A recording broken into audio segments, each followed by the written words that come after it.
This is Red Fox, my 2007 Buick LuCerne CXL.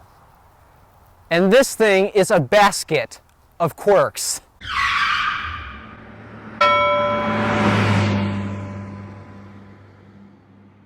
My apologies for fellow subscribers who have subscribed early but found no content, and that's primarily because, well, I've been waiting on this thing to get fixed. So this thing has finally been fixed, and you might be thinking now, wait, hold on, this thing was broken? But dude, you drove this thing to a scene. In fact, we saw you drive this during a transition in the Alpha World stream. Well, that's because you could drive it under 25 miles an hour just fine. Over 25, not so much. I'll cover the problems later. But for now, you want a tour? First, we'll start up front, where the styling is your basic Buick LuCerne. Buick chrome vertical grille with the Buick logo. This is the denser one, because if you take a look at our other LuCerne, which is silver, it's actually got them more spaced out, but this has more bars.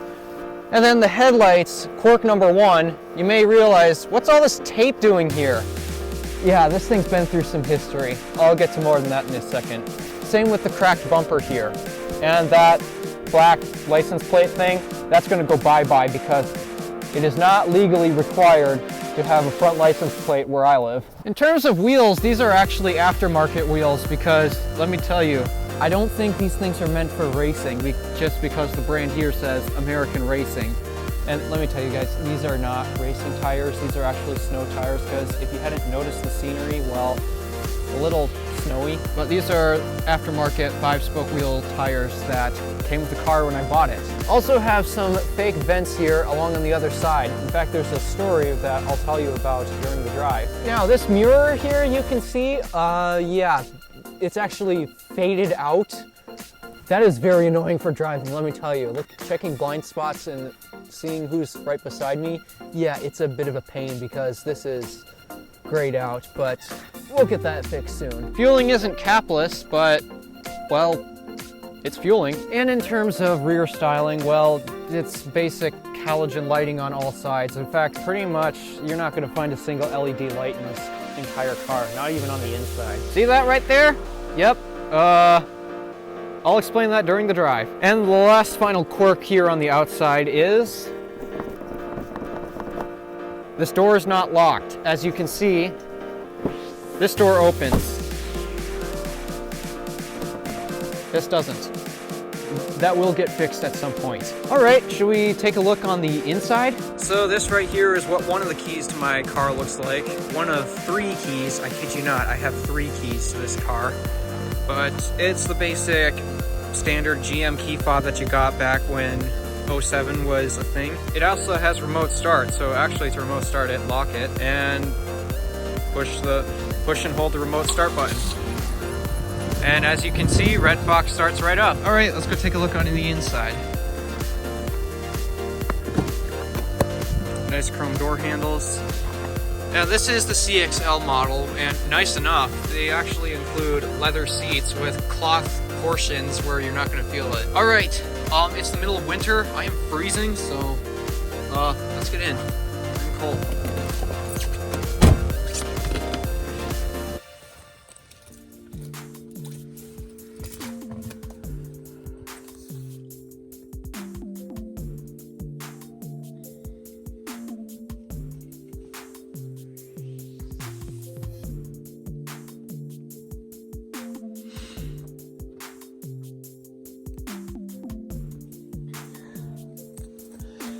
Now, materials in here aren't exactly the greatest things to actually feel. For example, a lot of this is textured plastic, especially up here.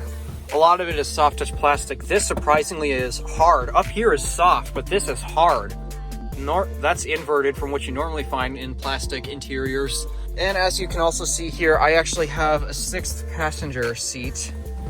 Just split that up and then I can scoot my way over here. And in terms of the steering wheel, it's got this rubber feeling leather. It does not feel like leather, it feels more like rubber.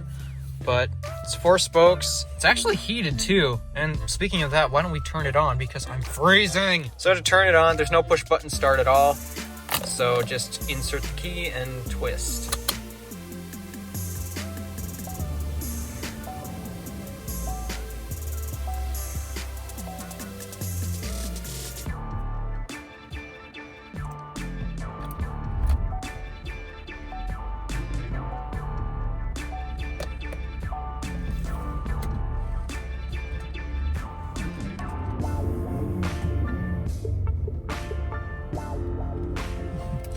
I got a V6 in this car. So I guess now it's time to talk about the gauges. So over here we got our tachometer, we have our speedometer with our tiny information cluster. Park assist evidently has been disabled because it's cold. And over here we have our engine temperature as well as fuel gauge. So over here on the door panel, actually, we have all of our window controls. The two up front are one touch down, but not one touch up. You still have to hold them for that. And then the two rear windows are not one touch anything. They're all, you gotta hold it. A window lock right here, as well as your door locks, chrome door handle. And over here we have our heated and memory seats. So memory seat 1, 2, you need to get out of the car, push this button, and that's for heated seats. 3 stages for a selection of either your back and butt or just your back. And also, if you were to get a LuCerne Super, you could also get ventilated air-conditioned seats. Down here you got your lighting switch for your headlights, auto, parking, and just on. And then right here it controls your interior lights. Steering wheel is manual tilt only. There is no telescoping. And like I mentioned, that heated steering wheel. There's the button for that. Over here's the cruise control. And over here are all the media controls plus voice commands. If I actually had a newer LuCerne, then I could pair my phone to the car and actually speak through that with these buttons.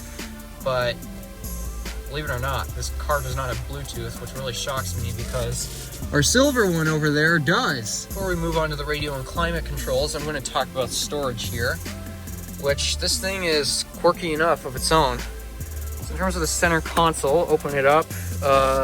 I have to throw that in the trash. Supposedly you could put CDs here, or no, cassette. These are for cassette tapes. Plus some more storage up here. Again, you can flip this up for your 6th passenger, but also under here, you get more storage. I'll have to vacuum that out. And then flip this up to reveal your cup holders, and if you want to consider this more storage space, then you can. And of course, we got this nice area right here. You could set a bag if someone's sitting right here.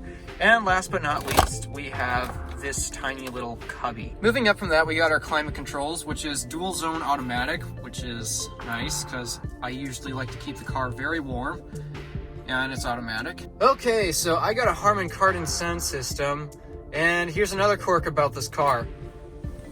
All of the speakers on the right side of the car are dead. I kid you not. I have isolated each speaker set, and I have found that all of the speakers on the right side are dead.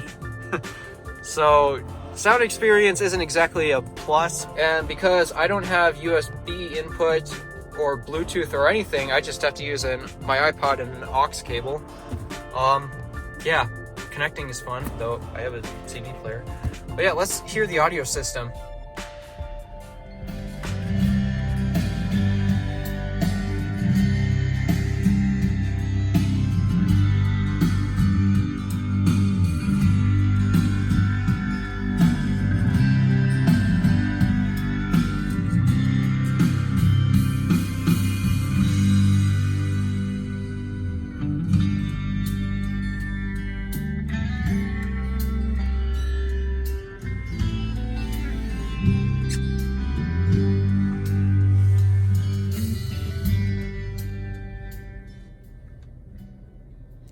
Sound quality is pretty good, despite that my right speakers are dead, but oh well, not too much to complain about here. And in terms of the rest of the radio functions, of course, this is your glorified volume knob, tuning knob for when you're in radio mode, and an info button for whatever reason.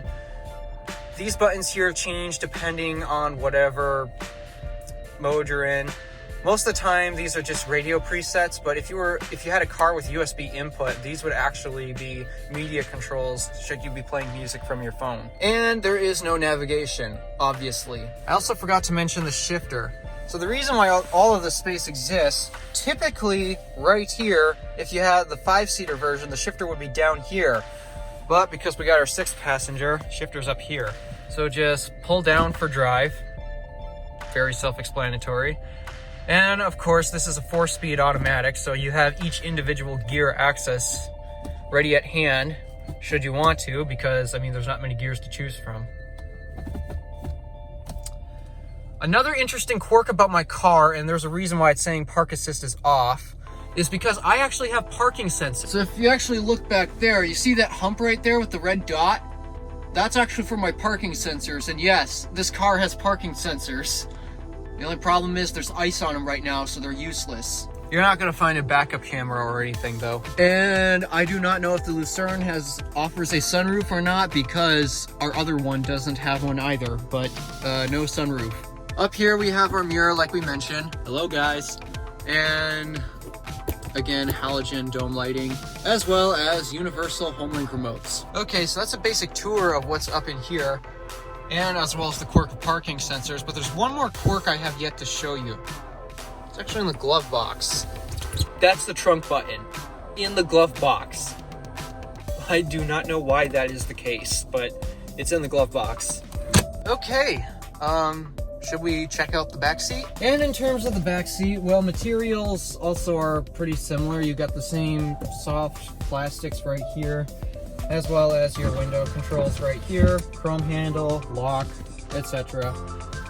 You also get map pockets. And something nice about Buick sedans, despite that I hate how long they are for parking, that extra length primarily goes in the passenger room. I'm sitting right behind myself, and look at how much legroom I've got. Legroom should not be a problem in the back seat. If it is, then, well, you need to shrink or something. You also get vents back here for heat and air conditioning. One of them has a broken vent fan, but whatever. You also get a fold-down armrest, no storage except in this tiny pocket right here, and you do get some cup holders, which is nice. And you also have a center pass-through for your trunk. More on the trunk in a little bit. In terms of trunk space, well, it's actually not that bad considering the size of the vehicle. It's a decent amount of room, and despite that there's a dent back here, it actually doesn't impede on any room in here, so trunk size is decent. Underneath this carpet is this car's spare tire. I have no idea if that tire has been replaced or not, because I heard that this thing needed new rubber. And there is a center pass-through should there be any long items that I'd have to fit through, which unfortunately there are not. So I should not need to make use of that center pass-through. And for some reason, Buick gives you a little handle right here, even though you could just reach up here, but they give you one right here.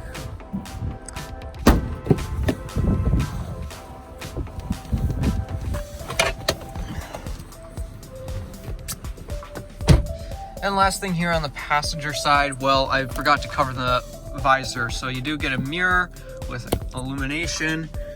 It does obviously detach, and there is an extension from right there. All right, that's everything to cover for what's a tour of all of the quirks and features in here. Should we get this thing on the road and start telling stories?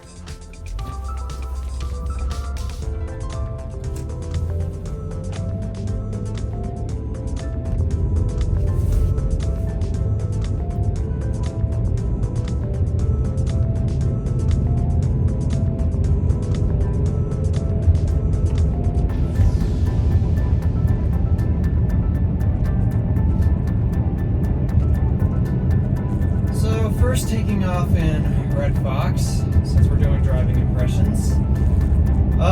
Power is pretty good, considering that we have a V6.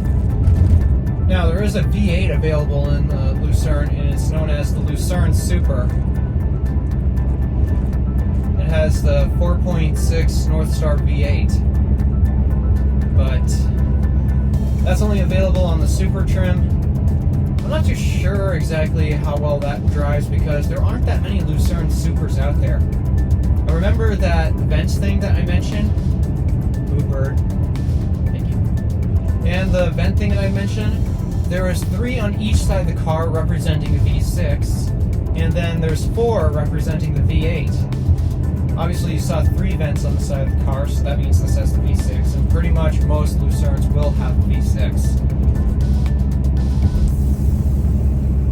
But I do have to say, despite that this is a front-wheel drive vehicle, this thing likes to get up and go.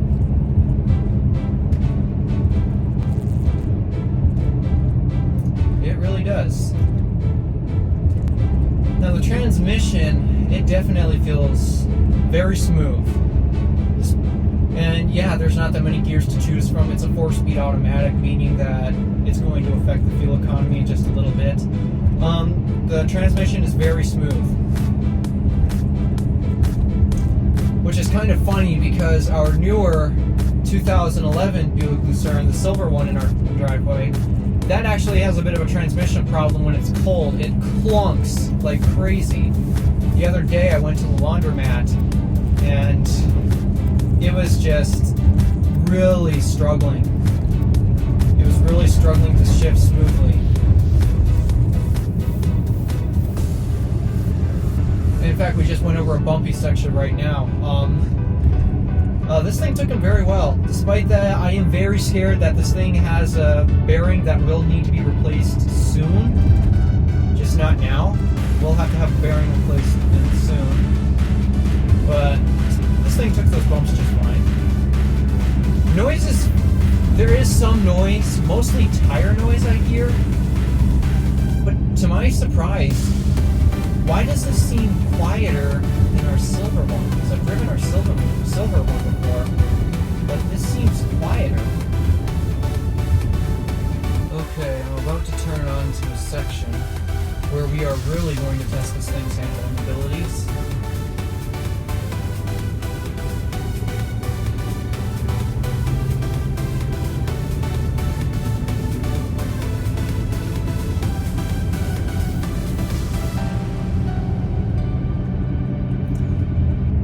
This thing does have snow tires because we live in a very snowy area. We're very popular for our blizzards and all that, even though it's actually Thanksgiving Day I'm recording this. Yeah, happy Thanksgiving, everyone. Alright, here's a turn.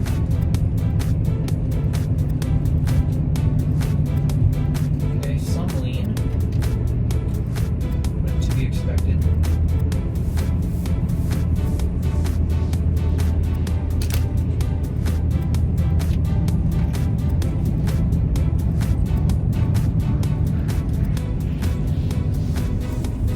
Another quirk I actually forgot to mention is that the battery's in the back seat. I kid you not, the battery of this car is in the back seat. Why was it put there? I have no idea, because this thing is not a performance car, it's just a basic CXL, which is actually the second trim from the bottom. Base trim would be the CX, but this is the CXL. So I don't understand why they would be trying to put more performance measures in here, because I mean our 11 LuCerne, our silver one, the battery's in the engine bay where you'd most likely expect it, but for some reason they put this one in the back seat. Let me tell you, getting that thing out was very fun, because when I bought this car, it needed a new battery because one of the cells was dead. And speaking of buying the car, yes, this is my car. And you're probably wondering, how much did you pay for this thing? I paid $1,000 to acquire it, and roughly a large sum of money to get it fixed. So, in terms of those things that you guys have seen on the outside, like the dent and the crack in the bumper and the broken headlights, I have some stories to go behind that. So, this thing was used as somebody else's first car. I bought this from someone else as their first car, meaning that it got abused a lot, especially in snowbanks. So that's actually how the bumper got cracked. pretty much just from running into all of those snowbanks. And in terms of the headlight, that was not the previous owner's fault. What happened to the headlight was it was in a parking lot and somebody else had backed into the headlight of this car. Oh yeah, these are tight turns.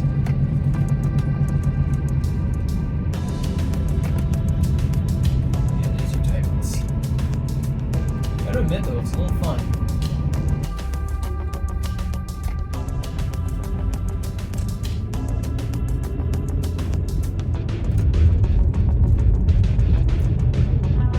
And what's the story behind the dent? That's actually because, believe it or not, such a coincidence, I like to refer to it as this car is very familiar with our mailbox. Because the previous owner hit our mailbox with this car, which caused the dent in the back. And it's kind of funny because who knew one day I would buy this car from him. But if you're looking for information as to why that dent is there, that's the answer. And I'm not going to be mad and put a rage on them because of that. Because due to where our house actually is, it's quite common that our mailbox gets hit. Not just by other vehicles. We've been hit by our mailbox has been hit by another vehicle before. But most often it gets taken out by the snowplow. What do I think of this car after owning it I've actually owned this car for about 3 months now actually. I bought it in August. And what do I think of owning it for that time being? Well, I was very upset that it had to sit for a little bit because I bought this car hoping I would be able to drive it because I needed a car to drive places.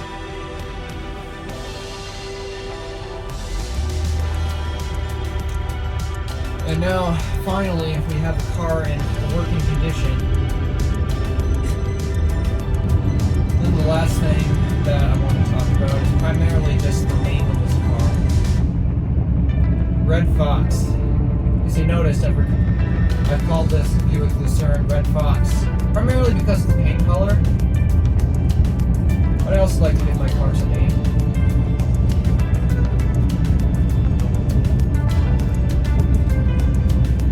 I would get stopped so I could actually floor it and see how well it gets up to speed.